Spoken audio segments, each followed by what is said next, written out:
Well, I talked about the SWOT analysis earlier, and when we put together our 5-year strategic plan, we had a mediator come in, brilliant man, and he let us do a SWOT analysis, our strengths, the weaknesses. We spent hours on the weaknesses, opportunities, and threats. And then for a strategic plan, it's like, okay, how do you negate the weaknesses? Because right now, the things that you're already strong at, if your weaknesses were tore away right now, Antonio, you'd be racing. Because the things you're good at, you're already good at those, and you love them, and you have a passion for those. You're going to pursue those. But if you can take those weaknesses, and it takes strength to do that because you like to ignore those. But if you can mitigate those weaknesses, you will take off. That was the thing that made us anti-fragile, by addressing those head on and going after them, and then taking them off the equation. Okay, because they're like a parachute on your back.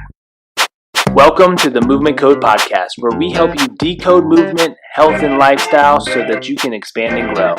Hey guys, my name is Antonio Gurley, your host for the Movement Code Podcast. I am a father, husband, business owner, rehab practitioner, and coach. Information overload has paralyzed many of us, and we are overwhelmed with good intentions and don't know what or who to trust. We aim to provide you clarity and confidence by bringing you expert advice for the everyday person. Thanks for spending some time with me today and enjoy the episode. Hey guys, well, welcome back to the Movement Code Podcast. My name is Antonio, again, as I had mentioned in the intro, and our episode today for episode 7 is with Dr. Bill Morgan, and today we're going to be discussing leadership. And I specifically reached out to Dr. Morgan for this particular topic just because he has been in so many different leadership roles. I knew he would have some great insight to share with us.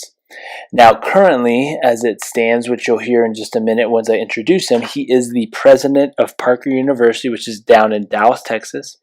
The primary degree that they have there it's a chiropractic school or program, but they also have massage as well as some other integrated therapies.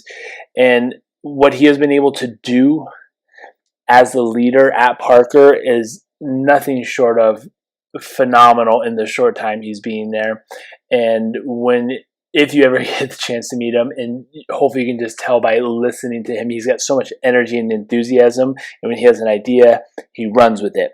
But with that, he breaks down for us some of the habits, some of the traits, and some of the behaviors that he has picked up along the way as being a lifelong student. And I think sometimes that term gets maybe thrown around a little bit too loosely, but Dr. Morgan is by far one of the people that when you hear lifelong student, he takes that to the fullest, and he does so much, and he's always learning, and he's always studying. Now, with that being said, too, you'll also hear about his past and some of the leadership roles that he was in, and not only leadership roles he was in, but also the caliber of leaders he was able to interact with, people that ran our country as far as like leadership roles. So high up military officials, and even the president. So from time to time. So I'm really excited about this episode. I think you guys are going to get a lot out of it. We discuss something that I really want you guys to take note of, which will be the challenge for the end of this episode for the next week.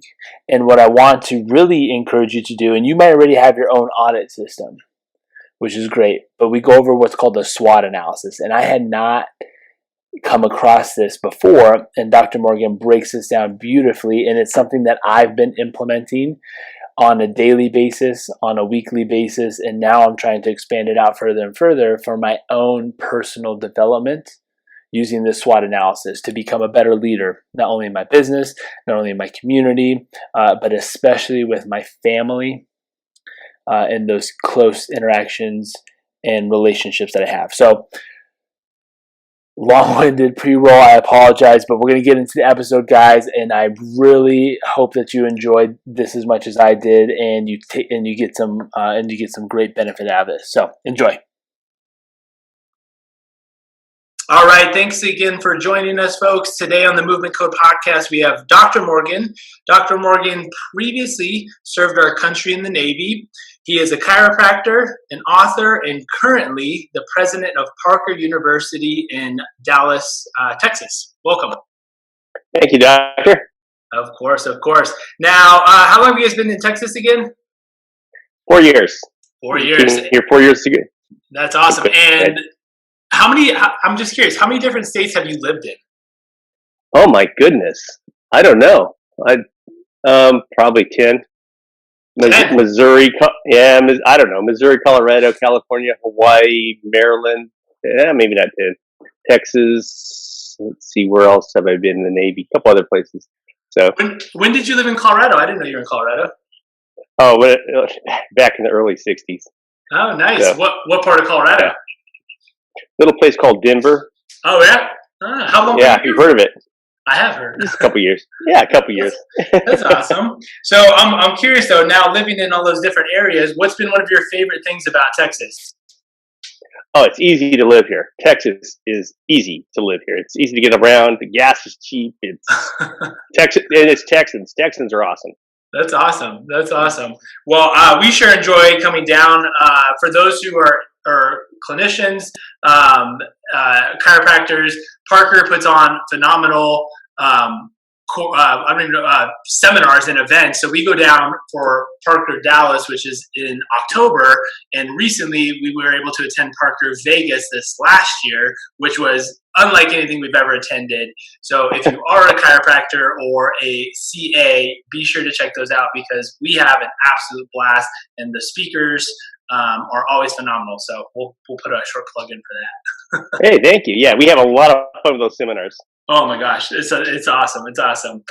So we're gonna jump in today, as we were briefly talking about before we started recording, is the focus today and some of the questions I want to ask you about and get your input on is talking about leadership because you've had such an extensive history, not only in our profession, but also doing just so many different things, is just getting your take on a couple different topics.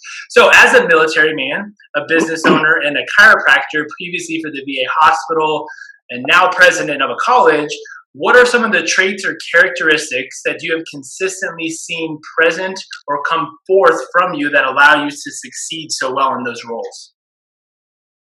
It's a big question, I know. Wow, and part of my background too is I was a consultant to the White House and to the Capitol, and actually worked taking care of people from the Pentagon too. So I've had the opportunity over many years to talk to presidents sitting in the office, to speakers of the House, to the heads of the military. I've always been a student of leadership, and what makes a good leader, what makes a bad leader, what makes a good strategic plan, what is strategy compared to tactics. And those are things that have fascinated me. So I've really tried to study those and watch what the things that make people successful, or the things that make them not successful.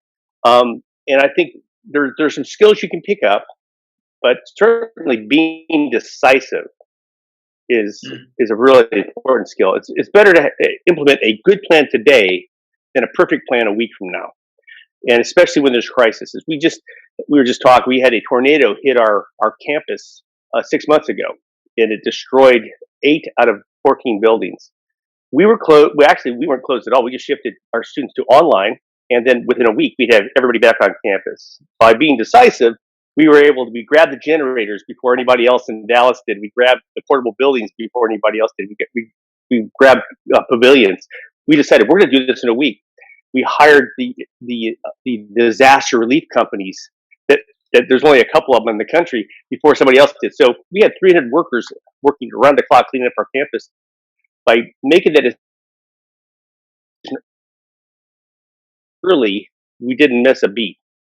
So that's one of the things I like. I really like about leadership is having somebody who's decisive,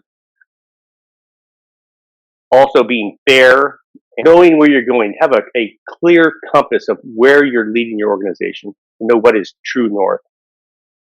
And what is True North been? Because I know for a lot of people, and I'm speaking as a newer business owner, we've only been in Mhm. practice for 5 years now, and I mean, we don't know it all. We're still green. We're still learning. For those that haven't had experience of understanding what True North might be, what does True North look like? And I kind of have something off the top of my head that I want to bring forth, but I'm curious, what does a True North compass either look like, sound like, or feel like?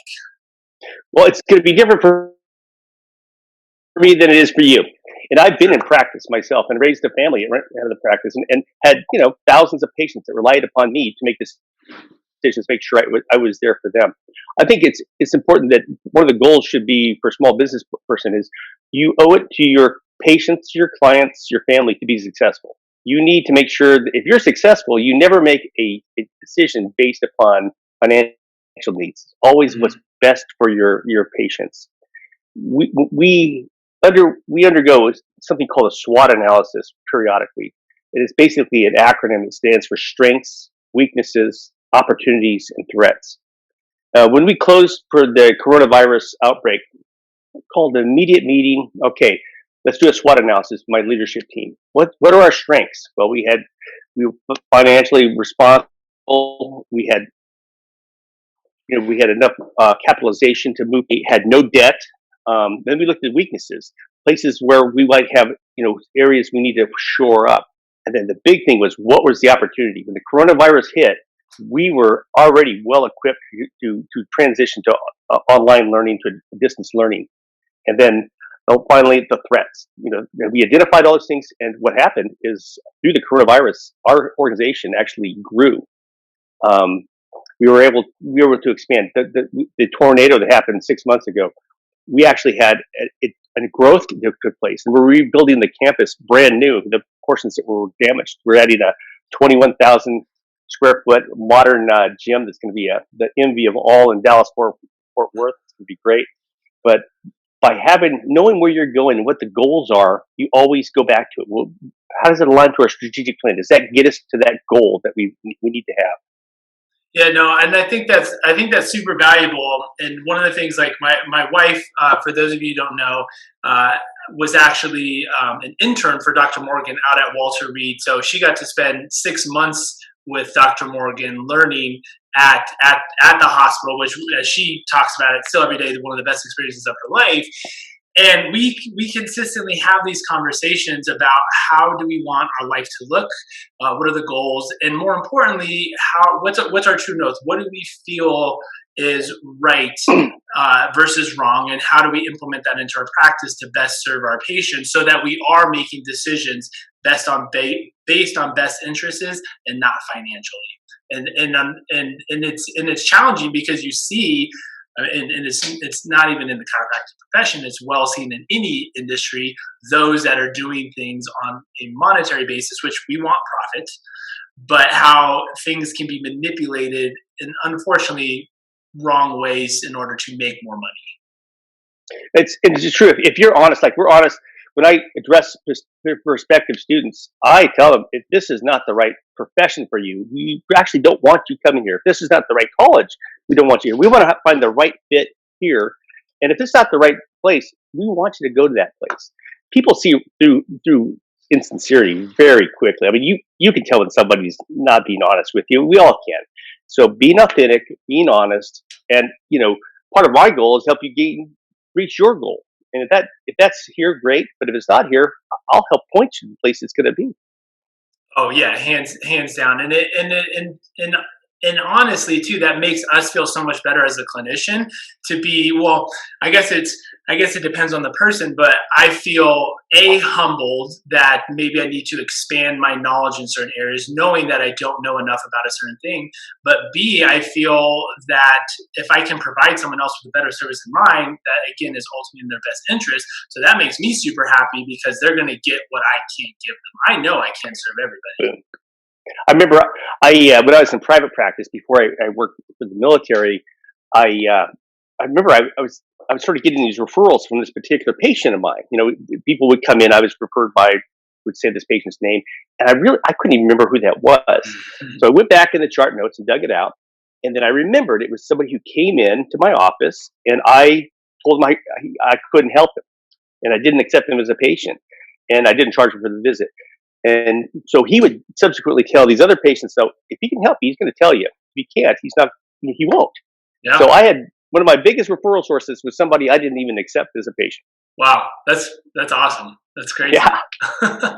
Well, one of my sayings is you build your reputation on cases that you lose money on. Those ones that take that extra bit of effort and resources that you'll go to the wall to make sure that they get help. Yeah, and it's funny because Nichelle and I, that's our conversation all the time, and we, and maybe to a fault, is in a lot of people that we talk to, because we run in similar circles, we want to be able to provide that extra step for people, and we go over with so many of our patient appointments is because you want to give that extra time, you want to have that extra conversation and provide as much value for you can. And there's people where I've only seen them once and I couldn't help them, but yet I'm still Googling trying to figure out what's going on, because I know that they're struggling so much with these different things that they want to be able to, I want to be able to give them some sort of insight, even if it's not me helping. It's like, here's another resource, or here's something else. But yeah, you're losing money on it because you're putting in more effort that you're not getting paid for. But you become a better doctor, because that's patient-centered education. The patient walks in and like, okay, you can't get them out of your mind, and you start searching and searching. Everything you do, you're becoming better and better and better. So the next one of those that walks in, you've got it. Yep, and if I can't help it, at least I'll recognize it earlier on. Yeah, true. Now, so you had already mentioned having a practice, having kids. Now, obviously, everyone listening, hearing you've talked to presidents, you've talked to speakers of the House, top military leaders, and obviously someone of your caliber and reputation and resume would have the ability to do that. So for some of us that might feel disconnected, I'm not talking to the president, I'm not talking to top military officials, and not sure how leadership become present in their life. You're also a father of 4 children. How has the position of a parent shaped you as a leadership as far as characteristics and traits we just discussed? Wow. Well, you can never be good enough for your kids. And you just as a father, you wish you were half the man your kids think you are, because the reality of it all. Especially when they're little and they just idolize you, and they grow a little bit more and they actually see the flaws for what they are. But teaching integrity and a sense of fair play is very important. There's certain things that just aren't fair, and you don't. And if they see you cheating or something along the lines, they catch that. And I always say that more is caught than taught when it comes to your children. They watch more than they hear, and they'll see how you really do things. And for us, as you know, Nichelle worked at our hospital, and she saw a lot of very severely wounded people coming through there. Well, my kids, throughout most of their career, my career when they were younger, we would bring wounded warriors home. I was in the military, with the reserves, and they were real little, but they saw me honoring these warriors. Well, I had 3 of my kids join the military, because if you have a good relationship with your children, they will seek to be in your gaze.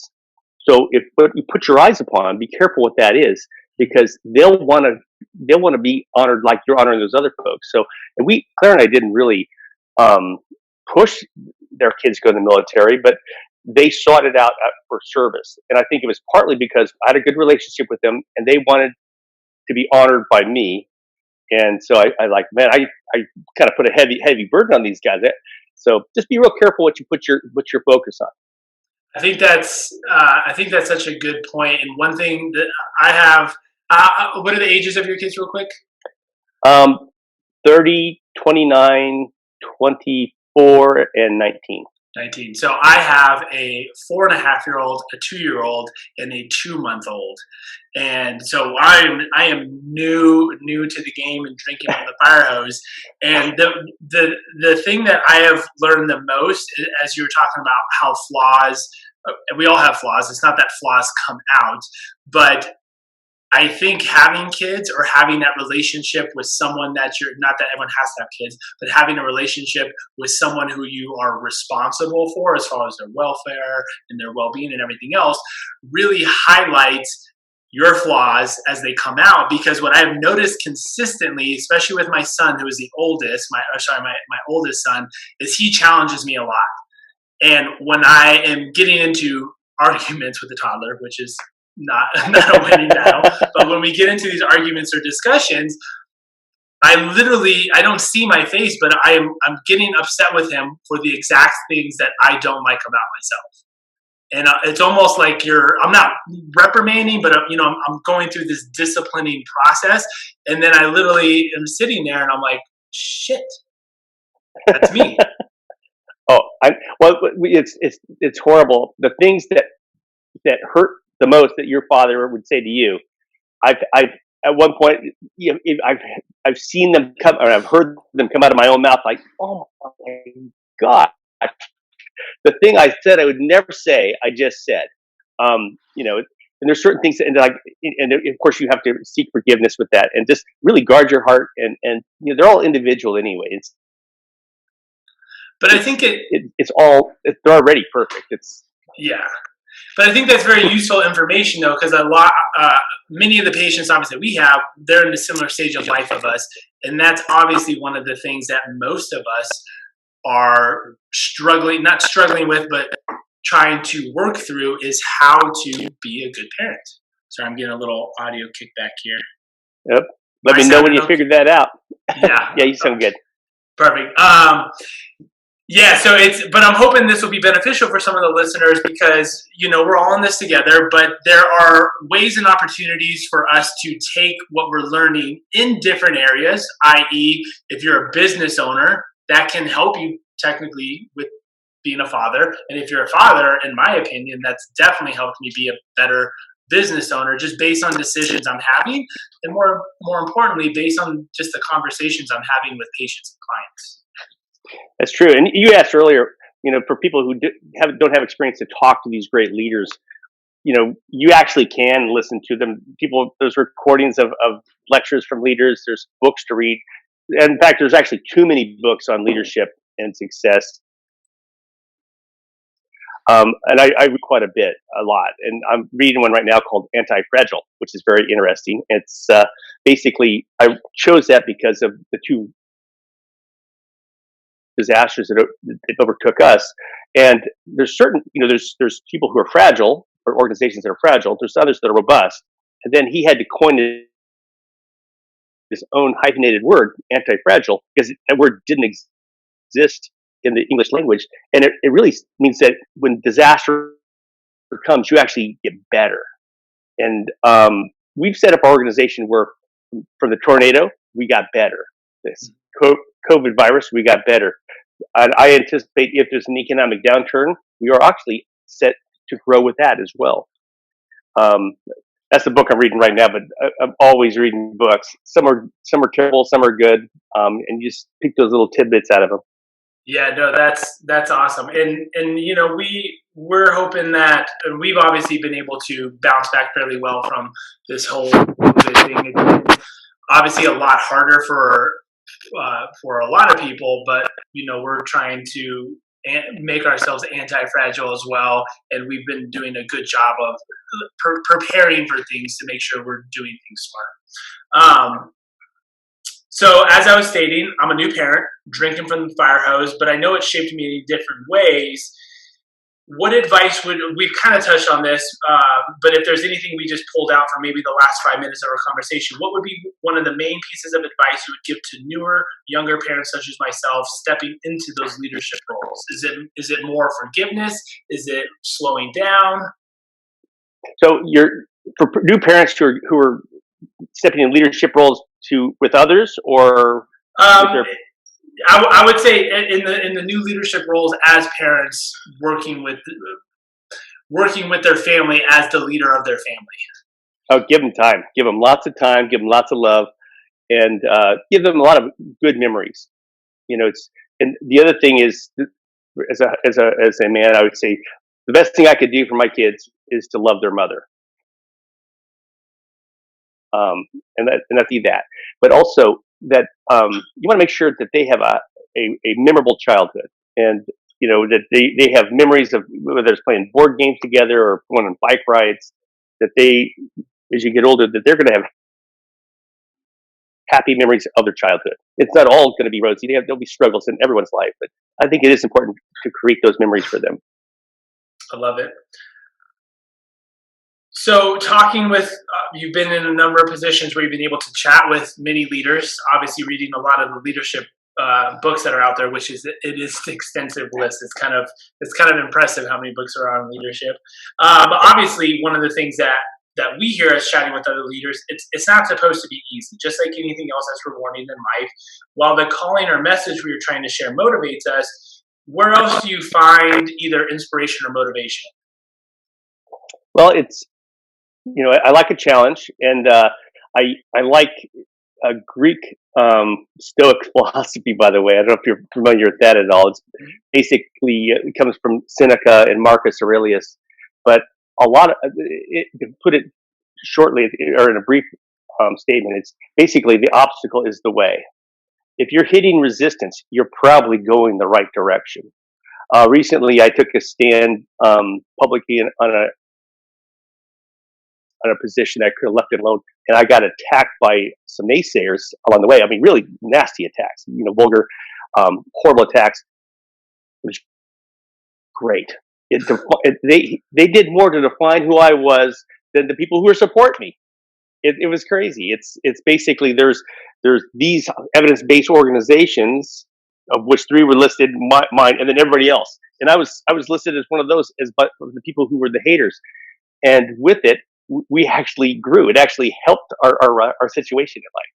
So that's awesome. Yeah, you don't go for the easy route. Be authentic. Now, have you read Ryan Holiday's books? I have. Yeah. So I've only read those 2. I know he's got a couple other ones. So for those who don't know, Ryan Holiday is an author. He wrote a book called The Obstacle is the Way, and then another one called Ego is the Enemy. Those are the 2 that I have read. Have you read any of his other work? No, he's got some others out there. I've also got some writings of Marcus Aurelius and Seneca. There's a few, and also, as I read the Bible, you read, if you read like Apostle Paul, I think he was strongly influenced by Stoic philosophy because as he talks about how his life is in abundance or in want, he's always the same. He treats those the same. Kipling in his poems talks about success and failure being imposters. It doesn't matter. It really, success is fleeting, and we're going to go levels of success and failure, and it's part of the journey. If all you had was success, what fun would that be? Right. Although I'm sure most of us would like a little more. Yeah. So, me, it's like bring it on. So it's really it's for the most part it is let's bring it on. There's a point like after a tornado and a plague and economic downturn, I like to pump brakes a little bit right now and get caught up. Yeah. Taking on the whole world at this point, right? Yeah. So with that being said, we obviously have the need or the want for a challenge, taking in consideration Stoic philosophy or maybe some of the books of the leadership roles. Other than reading, what are some of the habits or daily practices that help you with having such a busy life as a leader? And how do you manage? So what are some of the habits that help you manage that busy life as a leader? Well, try to limit distractions. Like for me in my leadership team, I try not to have a lot of people report to me. Keep it down to a smaller amount. In the military, like the Marine Corps is based upon a 4-man fire team, and in that 4-man, there's 4 teams in a squad. And there's 4 squads in a platoon, 4 platoons in a company, 4 companies. It goes all the way up to the chairman of the Joint Chiefs has 4 chiefs that report to him. And when I see leaders who have too many things they're balancing, it distracts. So you can't concentrate. It's better to go deep in certain things and delegate your authority to others. Make sure they're playing at the top of their game, the people who work for you and with you. I like that. Yeah, I definitely know for myself that is the thing that obviously as a new parent and business owners and whatnot, it feels like you're constantly juggling different places. But when trying to eliminate as much as I can or reducing it and finding areas in which you batch certain things, if you will, to eliminate distractions is super beneficial. Let me check our time real quick here. That's awesome. So is there anything I missed that that has come to mind that I maybe not did not put out in a question for you? Oh, about leadership, I would say one of the things I see in small business, if I was to talk to a 28-year-old Bill Morgan, I would ask him to have very clear goals in life, and if you're going to have a strategic plan, basically strategy versus tactics. We all love being tactical. That's our go-to. To have something strategic that actually has a longer term, bigger goal that you concentrate on that, you'll get to your big goals much easier than if you're shooting at every or you're throwing a rock at every dog that barks at you. That no, I have to. This is the road I'm traveling. Yeah, we had a tornado. Okay, that's good.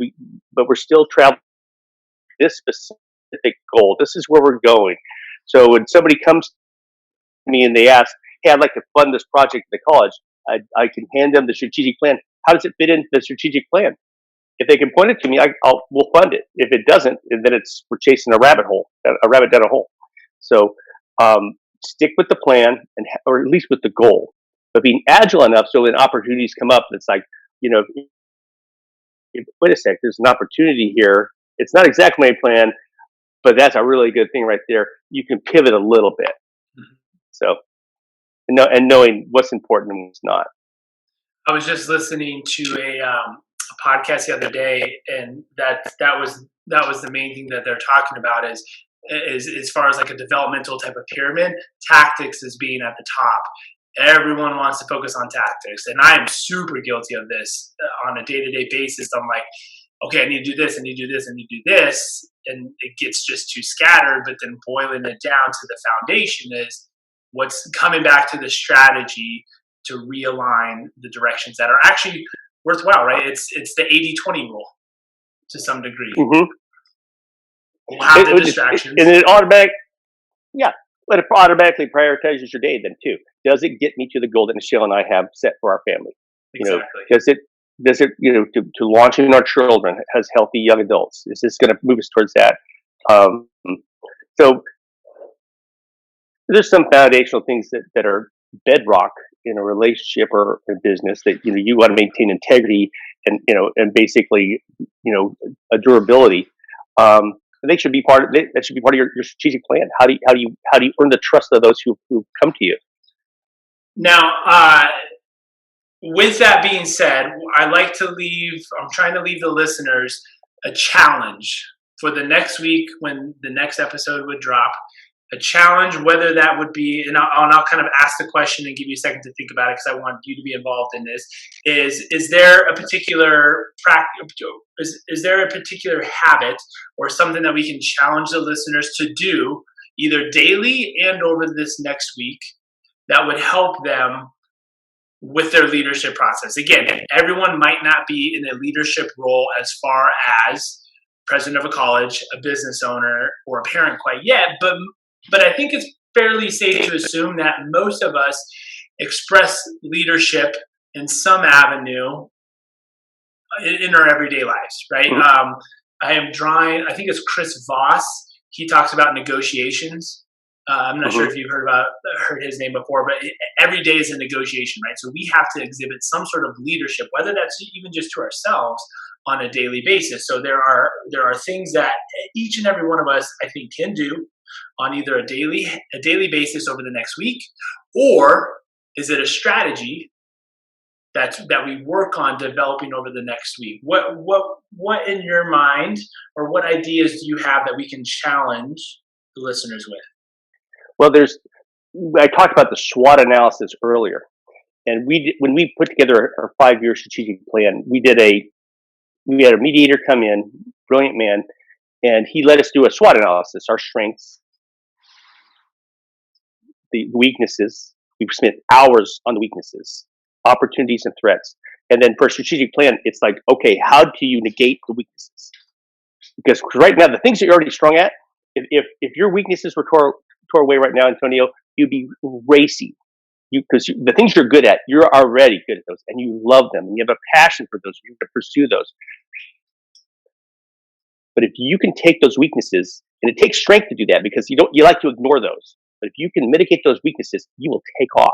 That was the thing that made us anti-fragile, by addressing those head on and going after them, and then taking them off the equation. Okay, because they're like a parachute on your back. You're running with a parachute on. You snip those strings, you can fly. And that's what the weaknesses are. They're the things that hold you back. So do your own SWOT analysis. Maybe even every day. What's the strengths today? Weaknesses, opportunities, and threats. But mitigate those weaknesses. Don't make the threats bigger than they are. Yeah, there's a threat out there. Some things you have no control over. We don't know when the economy is going to recover. That's a world hunger type thing. You have no impact on that, but you do have the authority over your weaknesses. And I think that's been really a defining factor for how people are transitioning through this pandemic, right? Are they allowing it to take control of their lives? What things are in your control, right? And B, how, if you are a business owner, how you can make yourself more anti-fragile for when things do come up. Because as you and I know, things will come up again. And hopefully, the more anti-fragile you are, you will continue to weather those storms. Well, there's the things called black swan events. Yeah. It came from a Roman poet. They used to not in Europe. They only saw white swans, so it became a euphemism that something's extremely rare. It's called a black swan. Well, black swans is 9/11. It's the 2008 economic downturn. It's the coronavirus wasn't necessarily a black swan. They've even made movies about things like this, but the reaction to it, the quarantining was unusual. Know that within the next 8 to 10 years, there's going to be another one. There's going to be another one of these. And the people who are set up for those actually benefit from those. So if your debt is low and you have money, when the stock market goes on sale, you buy stock. When the housing market goes on sale, you buy a house. So for wealth accumulation, the best time to acquire wealth as a person is when the downturn of the economy. You make the deal when it's on sale. That's the best time to buy. Like I suspect there'll be a little bit of a slump in the housing market coming up next 5 to 6 months. That's the time to buy in all likelihood. The stock market, when it hit 18, there was a point where it's like that's when you want to go in because it's going to go back up. Yeah. Well, it's funny you had mentioned that because the Chris Voss, who I was just talking about for the negotiations, his company is called the Black Swan Group. And really? Huh. Yeah. So it was just kind of an interesting correlation. But his whole conversation, he used to be, I think he was a hostage negotiator for the FBI, and his big thing is just about communication. Right, but it's business development along those same lines of communications on how you negotiate any and all conversations, any situation. Right, we're all negotiating right now with our bosses based on how valuable we are because of this pandemic. Right, I'm negotiating with patients to encourage them why they might need our services based on this pandemic, if they're afraid or not, right? So I haven't taken any of their courses or work, but it's been very influential how I at least approach certain things, and I'm trying to get that to turn in my head a little bit more. Well, Dr. Morgan, sorry. Go ahead. No. Go ahead and finish. There's a little lag there. I didn't hear you. Please finish. So when I was in the military, we were in a prototype anti-terrorist unit before SEAL Team 6 and Delta Force. Actually, those guys came and trained with us. The founders of those units were established, but we were sent to the FBI Academy for their hostage rescue training, and they did have the negotiators there, and they taught they would teach us a little bit, but a good negotiator can take one terrorist out because they give them so many details, and they so befuddled them so that person is just when the rescue comes, they can't even react. So that's another thing is going back to what I said about keeping your life relatively simple. The details of life, if you focus on you can't focus on everything. Pick your battles and go deep there. But yeah, negotiations is something that's very interesting to me. I don't call myself a good negotiator, but I understand when somebody else is going after me, how to push them off and defer them to get what I would want and not falling into their traps.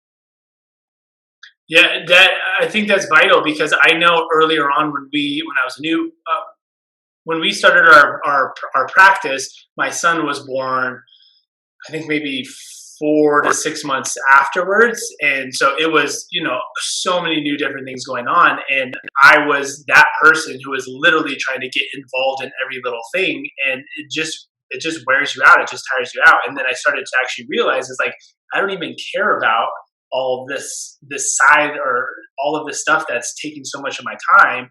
And the moment I was able to eliminate and or just downregulate how much, because some things you have to be involved with, i.e. we're trying to eliminate some of the weaknesses and delegate certain things, but some things are literally just not important, but yet we focus so much time and attention on it, and it just takes so much mental capacity away. Amen. And that's and we were chatting very briefly before the show, Coach Dan John, who's going to be on the podcast as well. One of his big things that he talks about is shark habits. Have you heard of him talking about shark habits before? What? I couldn't hear that. What was shark habits? So he calls it shark habits. Shark habits. Yep. So a shark, one bite. It doesn't think. It takes care of things. Right? So decreasing mental capacity, he's like, I have the same 5 black shirts. So when I go get dressed, I know what shirt I'm wearing. I don't have to think, right? And that was just one primitive example. But it's like Steve Jobs always we're in the same clothes. So they're saving the mental capacity for what's actually important. That is, there's so much. That's a whole other podcast. But yeah, that's brilliant. Well, Dr. Morgan, is there anything else that you wanted to add before we wrap up? No, just thank you for the opportunity to speak to your audience, and nice to get to see you again. Hope to see you again at our seminars. Oh, I cannot thank you enough. You've been such an inspiration to Nichelle and I, and very influential on not only us as persons, but as us as individuals, but also as parents. And we're really looking forward to coming back in October, and definitely to hitting up Vegas next year again. Awesome. Well, have a blessed day. You too. Say hi to the family. All right, guys, that was episode 7 of the Movement Code podcast. I had such a great time catching up with Dr. Morgan. Again, we hadn't been that long since we had seen him out in Parker, Vegas in February, but oftentimes with those events, because he is the head honcho out there, you don't get to spend a lot of time just communicating and talking with him. So it was actually really awesome just from my end being able to catch up with him. But we're going to recap your challenge. The challenge is to try to implement, and it doesn't have to be the SWOT analysis. This is just the analysis that Dr. Morgan uses. But try to use, you're trying to implement some sort of audit system so that you can be a little bit more accountable on the daily basis, on the weekly basis, on the monthly basis, and perhaps even out of the year. I thoroughly enjoyed the SWOT analysis. So to recap, SWOT: strengths, weaknesses, opportunities, and threats. And as he describes, you're trying to reduce those weaknesses, those things that are holding you back. And he describes it as a parachute as you're trying to run, something that's just hindering your progress. And that's a really great analysis and an example, analogy and an example for us to try to put forth into our lives. And again, we want to encourage you, is like, this is not just done from a productivity standpoint. While we're talking about a lifestyle through leadership and trying to grow ourselves as individuals, this can be how we just even interact into a community, right? We all know we have better strengths and weaknesses, and if we can apply to those strengths, as Strength Finders talks about, as Gary Vee talks about, is doubling down on what you're good at, is know your strengths and use that to your advantage. While there are opportunities to build our weaknesses to make us potentially a little bit more well-rounded, that might be an opportunity in which you can hire out, or you can collaborate, you can team up with someone else. Right? So for instance, when we're talking about health and fitness, most of us know that we probably don't have the necessary knowledge or understanding about how to adequately program, or maybe it's talking about nutrition. So you reach out to personal trainers, you reach out to nutritionists, you reach out to coaches. Those are weaknesses that many of us have. And so we find people that can help us along that journey. So again, the SWOT analysis, just in the few weeks that I have been implementing it since we first recorded this, I am really enjoying how it's been playing out in my day-to-day. And I know many of you, if you don't have an audit system to some capacity in place, that this will greatly help. Again, if you have something working for you, awesome. Many people have that habit built in already. I was using some other stuff prior that just wasn't as consistent for me because it just didn't make as much sense. But this fits well with me. So again, episode 7 with Dr. Bill Morgan. I really hope that you guys take some of this stuff to heart. And just one last thing I just want to ask you guys, if you haven't already, please subscribe so that you can get these new episodes just dropping in on you. If you've enjoyed them, I've had a handful of people already reach out to me in just a few episodes that we've had, just giving really kind words about how they enjoyed the content. So if you want to reach out personally, that's great. If you have the opportunity to spend a couple more minutes and provide us a review on whatever platform you're using, that would be fantastic. And then more than anything, the thing that really just warms our hearts and means so much to us is that if you share it with someone else. Right? That means to us that it meant so much to you that you believe it could benefit someone else, and that's how wildfires start, right? And not that we're trying to create a wildfire here, but again, it's not just about movement; it's a movement, and we want this to be information that is relatable to everybody and can have a meaning in your life. So. Once again, episode 7, enjoy your weekend if you're listening to this on Friday when it drops. If you're listening on to a random day, enjoy your day, guys, and we'll see you next time very soon.